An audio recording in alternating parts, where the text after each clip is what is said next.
자, 우리 지난주 함께 말씀 나눴던 것처럼 우리는 하나님의 작품입니다.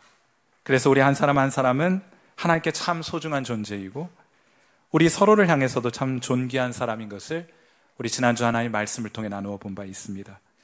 우리가 더 많이 가져서 존귀한 것이 아니라, 우리가 더 많이 배워서 존귀한 것이 아니라 예수 믿어 우리 안에 하나님의 형상이 회복되었으므로 우리는 모두가 똑같이 하나님 앞에 존귀한 사람이요 서로를 향해 존귀한 사람들입니다. 하나님은 이 소중한 사람들을 불러 사명을 주셔서 열심히 일하게 하시고 열심히 공부하게 하시고 또한 주일에 함께 모여 주님을 예배하며 주님의 은혜 안에 안식할 수 있도록 허락해 주셨어요. 오늘은 우리가 이제 선교에 관한 세 번째 주제로 선교의 모델에 관해 살펴볼 텐데, 성육신하신 예수 그리스도가 선교의 모델이 된다는 내용을 여러분과 함께 나누고자 합니다. 오늘 설교의 첫 번째 요점은 선교는 드러내는 것입니다 하는 것이에요. 먼저 요한복음 1장 7절 말씀, 그가 증언하러 왔으니 곧 빛에 대하여 증언하고 모든 사람이 자기로 말미암아 믿게 하려 함이라 하였는데, 여기서 말하는 그는 침례 요한을 뜻하는 것입니다. 침례 요한이 사역을 시작했을 때 사람이 묻습니다. 당신은 누구입니까? 당신이 우리가 기다리는 메시아입니까? 당신이 우리가 기다리는 그리스도입니까? 하고 물었습니다. 그러자 요한이 이렇게 대답합니다. 요한복음 1장 31절, 나도 그를 알지 못하였으나 내가 와서 물로 침례를 베푸는 것은 그를 이스라엘에 어떻게 해요? 나타내려 함이라 하였습니다. 그러므로 침례 요한의 역할은 요한복음 1장의 표현으로 말하자면 사람들 안에 있는 어둠을 밝히는 것이 아니라 그 어둠을 밝히는 빛에 대하여 증언하는 역할을 침례 요한이 감당하기 위해 이 세상에 침례 요한은 온 거예요. 이 빛은 누구를 말하는 것입니까? 사람들 안에 깃들어 있는 그 어둠을 밝히는 빛은 누구를 가리키는 것입니까? 바로 예수 그리스도를 의미하는 것이겠죠. 언젠가 강의 시간에 미국에서 유학하는 중에 강의 시간에 지도 교수님께서 그림을 한 편 보여주셨습니다. 16세기 르네상스 시대의 독일 화가 마티아스 그리네발트라는 화가의 십자가의 처형이라는 그림이었어요. 여러분, 그런데 이 그림을 보시면은 우리가 보기에 좀 어색한 점이 없지 않습니다. 특히나 등장하는 인물의 크기가 각각 제각각이죠. 십자가에 달리신 예수님의 크기가 가장 큽니다. 그리고 그 앞에 무릎을 꿇고 이렇게 기도하고 있는 포즈를 취하고 있는 여인은 막달라 마리아인데 그 여인의 사이즈가 가장 작게 묘사가 되어 있어요. 아마도 이 그림에서는 각자가 차지하는 인물의 중요도에 따라서 크기를 달리 정하여 그려놓은 것 같습니다. 게다가 십자가 오른편에 있는 남자분을 한번 보세요. 남자는 자기의 왼손에 무슨 펼쳐진 책을 하나 들고 있습니다. 그가 누구입니까? 바로 오늘 본문에서 나타난 침례 요한입니다. 그가 들고 있는 책은 어떤 책입니까? 성경책입니다. 특별히 구약 성경을 들고 있는 것이요. 활짝 펼친 성경을 그의 왼편 손에 들고 있는 것입니다. 그리고 그의 앞에 어린 양 한 마리가 그려져 있는데 이것은 그가 전한 메시지를 그림으로 간략하게 요약해 주고 있는 것이에요. 침례 요한은 이 세상에 와서 어떤 메시지를 전하였는가? 요한복음 1장 29절 말씀에 잘 요약이 되어 있습니다. 이튿날 요한이 예수께서 자기에게 나오심을 보고 이르되 보라, 세상 죄를 지고 가는 하나님의 어린 양이로다 하는 메시지를 침례 요한은 선포하였습니다. 다시 한번 그림 보여주시면, 그리고 그의 오른 검지 손가락으로 십자가에 달리신 예수 그리스도를 가리키고 있는데 무엇을 의미하는 것입니까? 왼편에 펼쳐든 그 성경을 통해 하나님께서 약속하신 분, 우리의 죄를 대신하여 짊어지시기 위해 이 세상에 오신 분이 바로 십자가에 달리신 예수님이라는 것을 가리키고 있는 것이 아니겠어요? 마티아스 그리네발트는 우리 신앙의 중심이, 우리가 바라보아야 할 분이 오직 예수 그리스도이신 것을 이 한 폭의 그림을 통해 잘 보여주고 있는 것이라고 생각합니다. 여러분도 여러분의 신앙을 그림으로 한 편 그린다고 한다면 그 그림의 가장 중앙에 가장 큰 사이즈의 인물을 어떤 사람으로 배정해 놓겠습니까? 아마 여러분 자신? 아니면 여러분의 자녀들? 아마 우리 사람들이 그리는 많은 신앙의 그림은 사람이 중심된 그런 종류의 신앙 그림을 제시하게 될 것입니다. 그러나 마티아스 그리네발트는 정확하게 신앙의 본질을 꿰뚫고 있습니다. 신앙의 중심은, 우리 신앙의 중심은 언제나 예수 그리스도이셔야 하는 것을 정확하게 간파하여 그려놓은 것이에요. 자, 그렇다면 우리는 왜 그분을 주목해 바라보아야 하는 것입니까? 왜냐하면 그분이 우리 각 사람에게 비치는 빛이 되시기 때문이에요. 요한복음 1장 9절, 참 빛, 곧 세상에 와서 각 사람에게 비추는 빛이 있었나니 하고 선언합니다. 여러분, 한 줌의 빛도 없는 깜깜한 방에 갇힌 사람은 아무것도 볼 수가 없어요. 아무것도 볼 수 없다는 말이 그 방에 아무것도 없다는 것을 의미하지는 않습니다. 제 아무리 값진 보석이 그 방에 있다 할지라도 어두워서 아무것도 볼 수가 없다는 뜻이에요. 그러나 여러분, 조명이 켜지고 빛이 들어오면 어떻습니까? 그때서야 모든 것을 볼 수 있지 않겠습니까? 그 방 안에 놓인 보석을 볼 수도 있고, 그 아름다움과 보배로움을 느낄 수도 있고, 그걸 소유하고 싶은 마음을 가지게 되지 않습니까? 언제요? 빛이 들어오게 되어 볼 수 있게 되었을 때. 다시 한번 요한복음 1장 1절 말씀을 읽어보도록 하겠습니다. 자, 우리 같이 읽습니다. 시작. 태초에 말씀이 계시니라. 이 말씀이 하나님과 함께 계셨으니 이 말씀은 곧 하나님이시니라. 아멘. 이 구절을 좀 쉽게 읽어보면 태초부터 하나님이 계셨다는 거예요. 하나님은 태초부터 거기 그대로 계셨습니다. 우리가 보지 못한다고 해서 하나님이 안 계신 것이 아니에요. 우리가 하나님을 보지 못하는 이유는 무엇입니까? 그분이 얼마나 아름답고 보배로운 분인지, 탁월한 분인지 알지 못하는 이유가 무엇입니까? 그래서 그분을 알고 따르고 싶은 마음을 가지지 못하게 되는 이유가 무엇입니까? 그것은 우리 심령 안에 빛이 들어와 있지 않기 때문이에요. 이 세상의 사물은 태양의 빛이 없으면 볼 수 없는 것처럼 하늘에 속한 것들은 하늘의 빛이 임해야 비로소 볼 수 있게 되는 것입니다. 그 빛이 무엇입니까? 그 빛이 바로 육체로 오신 하나님의 아들 예수 그리스도이십니다. 그 빛이 우리 심령 안에 임하게 되면 비로소 우리가 보지 못했던 것들이 보이기 시작합니다. 우리가 하나님을 볼 수도 있고 하나님의 음성을 들을 수도 있고 하나님을 만져 경험할 수도 있게 되는 일들이 나타나게 되는 것이에요. 그래서 요한복음 1장 18절에서 이렇게 말합니다. 본래 하나님을 본 사람이 없으되 아버지 품속에 있는 독생하신 하나님이 나타내셨느니라. 사랑하는 성도 여러분, 오늘 이 아침 외람됩니다만 여러분은 하나님을 보셨습니까? 사랑하는 성의교회 성도 여러분, 여러분은 하나님을 보셨습니까? 우리 베일러 인터내셔널 스칼러스에게 묻겠습니다. 여러분은 하나님을 보셨습니까? 하나님이 어떤 분이시냐 알고 계십니까? 그분의 아름다움과 탁월함과 보배로움을 여러분은 알고 계십니까? 그래야 여러분은 그분을 따르고 계십니까? 그 전에 여러분에게는 여러분 심령의 어둠을 밝히는 저 하늘의 빛이 임하여 계십니까? 여러분은 그 빛이 오늘 여러분의 심령 가운데 임하게 되기를 바라십니까? 그래야 하나님을 볼 수 있도록, 그분의 음성을 들을 수 있도록, 그분을 만져 경험하여 알 수 있도록 하는 귀한 은혜가 여러분에게 임하게 되기를 바라고 계십니까? 자, 그렇다면 그 빛이 오늘 여러분의 심령에 임하게 하십시오. 어떻게 하면 됩니까? 여러분의 마음을 예수 그리스도를 향해 활짝 열면 돼요. 빛은 문을 열면 스며들어오게 됩니다. 여러분이 마음의 문을 열고 이 세상의 빛으로 오신 예수 그리스도를 소중하게 여러분의 심령 가운데 모셔드리십시오. 영접하십시오. 놀라운 일들이 여러분의 심령 가운데 이루어지게 될 것입니다. 요한복음 1장 12절 말씀 온 교회가 함께 봉독하도록 합니다. 시작. 영접하는 자 곧 그 이름을 믿는 자들에게는 하나님의 자녀가 되는 권세를 주셨으니 아멘. 이 은혜가 오늘 주님을 향해 마음의 문을 활짝 여는 여러분 모두에게 경험되는 귀한 은혜가 있게 되기를 주님의 이름으로 축원해 드립니다. 선교는 드러내는 것입니다. 두 번째로 선교는 건너가는 것이에요. 자, 여러분은 예수님을 믿으십니까? 한번 대답해 보세요. 여러분 예수님 믿으십니까? 아멘. 자, 그렇다면 여러분 예수님 믿는다고 하셨는데 뭘 믿는 것입니까? 교회 생활 오래 했어도 이런 질문 받으면 당황합니다. 예수님에 대해서 많은 것을 듣고 배웠는데 꼭 집어서 한 문장으로 말하자니 뭘 말해야 될지 모르기 때문에 예수님 믿는다는 게 뭘 믿는 겁니까? 라는 질문 받으면 대답을 잘하지 못해요. 사랑하는 성도 여러분, 오늘 여러분 잘 오셨습니다. 전문적인 용어로 여러분 오늘 땡 잡으셨습니다.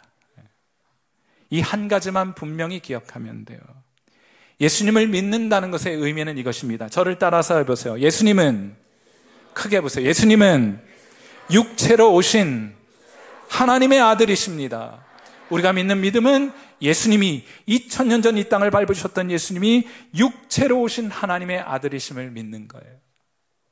자, 그런데 우리는 이런 사실을 너무나 당연하게 생각하려는 경향이 있습니다.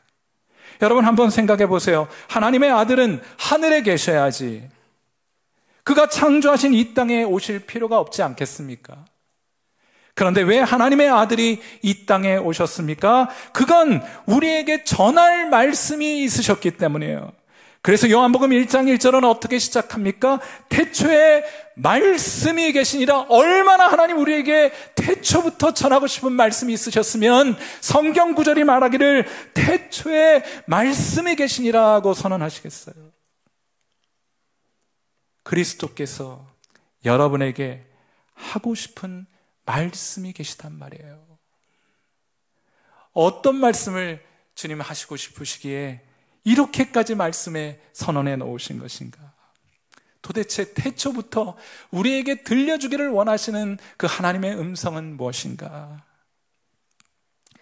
여러 해 전 미국의 어느 정신병원에서 세상을 떠난 한 환자의 병실을 청소하다가 시를 한 편 발견하게 됩니다.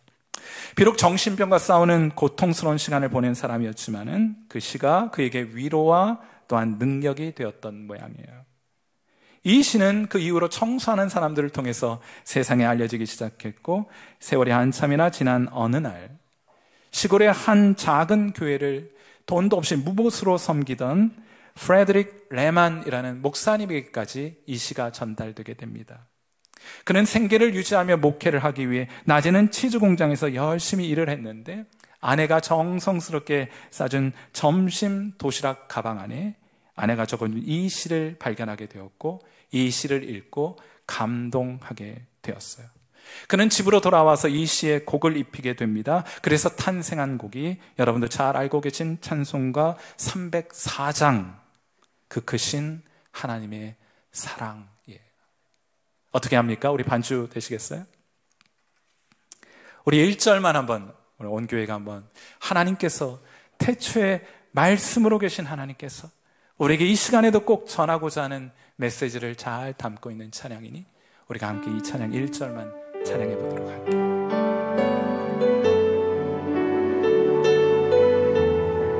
그 크신 하나님의 사랑, 그 크신 하나님의 사랑 말로 다 형용 못하네.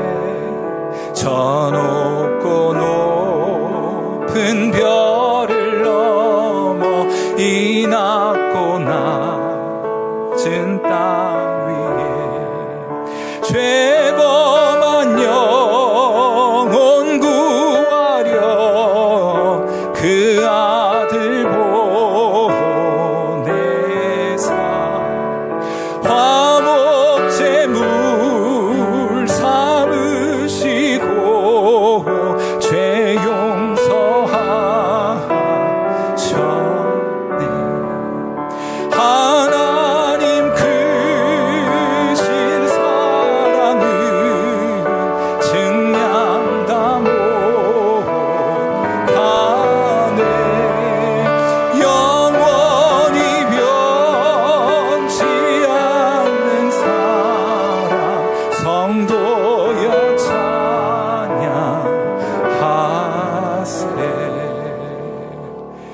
얼마나 멋진 찬양입니까? 이 찬양은 왜 하나님께서 저 높고 높은 별을 넘어 이 낮고 낮은 땅에 오셨다고 고백합니까? 선언합니까? 하나님이 우리를 사랑하시기 때문이에요. 태초부터 말씀으로 계셔서 우리에게 꼭 전하고 싶은 말씀이셨는데 그 말씀이 무엇인가 하면 나 하나님 여호와는 너를 사랑한단다.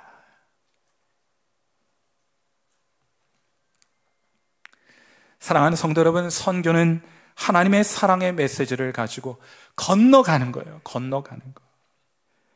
그 길에 별이 있으면 별을 넘는 것이요, 강이 있다면 강을 건너는 것이요, 불이 있다면 그 불을 헤치고, 장애물이 있다면 그 장애물을 걷어내고, 지리적인 장벽, 민족과 문화와 언어와 성별과 신분계층의 경계선을 넘어 사랑의 대상이 있는 그곳으로 건너가는 것으로부터 선교는 그렇게 시작되는 것입니다.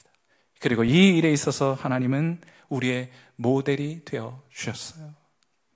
먼저는 요한복음 3장 16절, 하나님이 세상을 이처럼 사랑하사 그 자리에 앉아 계신 것이 아니라 독생자를 이 땅에 보내어 주셨습니다. 그 경계를 넘어 이 세상에 보내어 주신 거예요. 이는 그를 믿는 자마다 멸망치 않고 영생을 얻게 하려 하심이라. 하나님은 경계 너머로 아들을 보내셨어요. 또 빌립보서 2장 6절과 7절 말씀은 우리 같이 한번 읽습니다. 시작.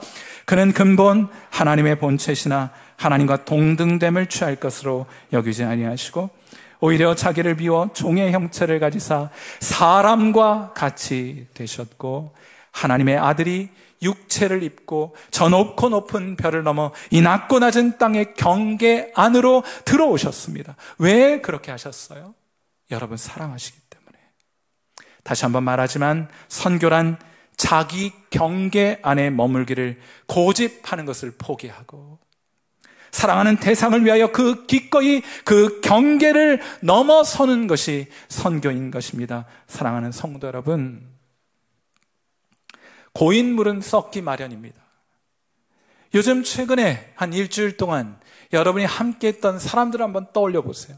여러분을 만났으며 여러분이 함께 통화했으며 여러분이 시간을 나눴던 그 사람들을 생각해 보세요. 혹시 그 사람들 모두 여러분과 취미가 같거나 여러분과 기호가 같거나 마음이 통하는 사람들과만 그렇게 여러분 함께하고 계시지는 않았습니까? 생활 수준이 비슷하고 학력이 비슷한 사람들하고만 여러분 함께하고 계시지는 않았어요? 최근에 여러분은 언제 하나님의 사랑과 그분의 말씀을 나누기 위하여 여러분이 쳐놓은 그 경계선을 넘어서셨습니까? 여러분이 쳐놓은 그 경계선 안에 편안하게 머물면서 밖으로 나가지도 않고 들어오려는 사람들을 혹시나 외면하고 있었던 것은 아닙니까? 하나님은 오늘 우리에게 다시 말씀하십니다. 그 경계를 넘으라고 말이에요. 사랑하는 성도 여러분, 주님께서 보내시는 그곳으로 그 앞에 어떤 경계와 장애물이 있든지 주님께서 보내시는 곳으로 건너가시는 용기와 결단 있는 이 아침 되시기를 주님의 이름으로 축원해 드립니다. 오늘 설교의 마지막 요점은 이것인데 건너가서 함께 머무는 것이에요. 선교는.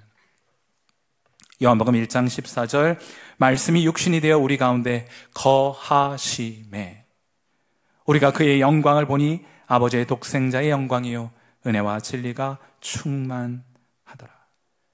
예수님께서는 이 세상에 오셔서 멀찍이만 서가지고 구호만 외치신 것이 아니에요. 하나님 여러분 사랑합니다. 멀찍이 서가지고 우리에게 구호만 외치신 것이 아닙니다. 또 잠시 방문했다가 하나님 너희들 사랑하신대 이러면서 메시지만 전하고 자리를 뜨신 것이 아닙니다. 그리스도께서는 아예 우리와 함께 사셨어요.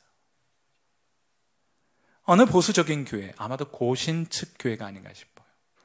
한 대학생이 교회를 태어나서 처음으로 방문을 했습니다. 어느 날 학교에서 열린 집회에 참석했다가 은혜를 받고 예수 그리스도를 마음속에 영접하게 되었던 것이에요. 그리고는 선배들의 조언을 따라 좋은 교회를 찾아가 예배를 드리기 위해 온 것입니다. 그는 평소 교회 처음 와봤으니까 뭘 입고 가야 되는지는 몰라요. 그러니까 평소 입던 청바지와 구멍난 티셔츠를 입고 늘 똑같은 신발을 신고, 그 신발은 슬리퍼인데 전문적으로는 스레빠라고 하는 신발을 신고, 그리고는 교회에 출석했습니다. 여러분, 그런데 이래봬도 이 학생 전 과목 A 학점을 받을 정도로 똑똑한 학생이었어요. 그런데 교회에 가보니까 사람들, 여러분 옆에 있는 분들 보세요. 다들 옷을 잘 차려입고 오지 않았습니까? 그리고 예배가 이제 좀 도착했던 예배가 시작이 되었어요. 본당에 들어가 보니까 이미 자리가 꽉 차 있어서 앉을 자리가 없었습니다. 그는 빈자리를 찾을 수 없게 되자 강의실에서 평소 하던 대로, 저도 옛날에 그런 적이 있는데 강의실에서 하던 대로 강대상이 정면으로 보이는 그런 복도 바닥에, 우리로 말하면 이 가운데 길에 털썩하고 주저앉은 거예요. 여러분, 그런데 교인들이 다들 그 모습을 불편하게 생각했습니다. 그런데 바로 이때 저 뒷좌석에서 80대가 다 된 장로님 한 분이, 평소 걷기도 불편하셔서 지팡이를 짚고 있는 그분이 지팡이를 짚고 일어나서 천천히 지팡이를 짚고 그 청년이 앉아있는 자리로 걸어왔습니다. 이 교회 목사는 이 광경을 보고 잠시 설교를 멈추어야만 했습니다. 사람들은 모두 이 장로님이 청년에게 한 소리를 할 줄로 생각하고 기대했습니다. 그런데 뜻밖에도 그는 이 청년의 옆자리에 지팡이를 내려놓고 함께 앉아주었어요. 이 청년은 더 이상 바닥에 혼자 앉아있지 않아도 되었던 것입니다. 다들 이 멋진 광경을 보고 우레와 같은 박수를 치게 됩니다. 그때 목사님이 이렇게 이야기를 했어요. 오늘 제가 여러분께 한 설교는 아마 한두 주일 정도 동안 기억날지 모릅니다. 우리 권사님들 하시는 말씀은 자리에서 잃어보면 바로 기억이 나지 않는다고 하시는데, 이게 좀 수준이 있네. 그죠? 한두 주일 정도는 기억이 날지 모릅니다. 그러나 오늘 여러분이 눈으로 본 이 설교는 남은 인생 동안 영원히 기억될 것입니다 하고 말해 주었어요. 사랑하는 성도 여러분, 선교에 있어서의 어려움은 사람들에게는 없는 개념을 전달하기 때문이에요. 사람들은 몰라요. 하나님을 알지 못합니다. 하나님이 살아계시다는 것을 알지 못해요. 자신이 하나님 앞에 얼마나 죄인인지 알지 못합니다. 하나님 우리에게 은혜를 베풀어 주시는 그 은혜의 개념도 알지 못해요. 그래서 자꾸 신앙하면 뭘 해야 하는 것과 하지 않아야 하는 문제로 전락시키곤 합니다. 왜냐하면 하늘의 언어를 알지 못하기 때문이에요. 그리스도께서는 이 하늘의 언어를, 이 하늘의 말을 우리에게 통역해 주시기 위하여 이 세상에 오셨습니다. 어찌 언어를 배운다는 것이 쉬운 일이겠어요? 그래서 아예 우리 가운데 함께 거하여 살기로 하신 거예요. 우리가 함께 읽은 말씀 가운데 우리 가운데 거하셨다라고 할 때 그 거하셨다라는 표현은 헬라어로, 그리스어로 스케노오라고 하는데, 이것은 아예 장막을 치고 거기에 들어가서 산다는 의미를 가지고 있는 단어입니다. 장막을 치고 거기 산다는 거예요. 하나님의 뜻을 우리가 이해하고 깨달을 때까지, 그 하늘의 언어를 우리가 습득할 때까지 몸소 하늘의 뜻을, 그 하늘의 언어를 가르쳐 주시기 위하여 예수님 우리와 함께 살아가시겠다고 결단하셨던 것입니다. 선교는 그런 것이에요. 하나님의 말씀을 따라 건너가요. 다가섭니다. 함께 머물며 들려주고 삶으로 하나님을 드러내 보여주는 것이에요. 사랑하는 성도 여러분, 하나님은 저와 여러분을 이러한 선교적 사매로 부르신 줄 믿습니다. 제가 이번 주에 영적 전쟁이라는 책을 한 권 읽게 되었는데, 인도네시아에서 선교사를 하셨던 분이 쓴 책이에요. 근데 이 책에 보면 이런 일화가 소개가 되어 있습니다. 이 선교사님이 최근에 한 이슬람 국가에서 사역하는 선교사님에게 전화를 한 통 받게 됩니다. 그런데 이분이 이제 위장해서 선교 활동을 하시게 될 테니까 드러내놓고 사역을 할 수가 없잖아요. 직장 생활을 하면서 선교사의 활동을 하고 있는데, 그 직장 동료 가운데 한 청년이 이 선교사님을 통해 예수님을 영접하게 되었습니다. 그런데 여러분, 이 선교사님이 걱정이 이만저만이 아니에요. 왜냐하면 이 청년이 그곳에서 6번째로 예수님을 영접했거든요. 이 선교사님을 통해서 6번째로 예수님을 영접했는데, 그 전에 영접한 사람들 모두가 예수님을 영접한 후 몇 개월 뒤에 모두가 살해당했기 때문이에요. 5명 모두가 예수 믿고 순교한 것입니다. 그러니까 선교사님이 고민이 된 거예요. 복음을 전해서 예수님을 믿긴 했는데 예수님 믿으면 이 청년도 죽게 될 줄 모르는데 내가 어떻게 마냥 기뻐만 할 수 있겠는가라고 생각했던 것입니다. 그런데 그 다음 날, 이 청년이 예수님을 영접한 그 다음 날, 이 청년이 선교사님을 찾아왔어요. 그리고 말합니다. 잘 들어보세요. 당신과 지난 2년 동안 함께 일하면서 저는 당신을 지켜보았습니다. 사랑하는 성도 여러분, 예수 믿지 않는 불신자들은 여러분을 지켜보고 있습니다. 그 하늘의 언어를 어떻게 구사하는지 지켜보고 있는 거예요.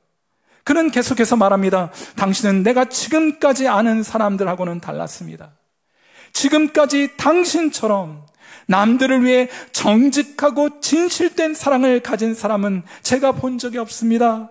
그런데 그게 예수 그리스도를 믿기 때문이라는 것을 제가 알게 되었습니다. 그래서 저도 당신처럼 되고 싶습니다. 어떻게 해야 예수님을 따를 수 있는지 제게도 가르쳐 줄 수 있겠습니까? 그러자 선교사님이 그에게 말했습니다. 만약 당신이 예수 그리스도를 영접하면 살해당하게 될지도 몰라요. 그러자 이 청년이 대답합니다. 저도 잘 알고 있습니다.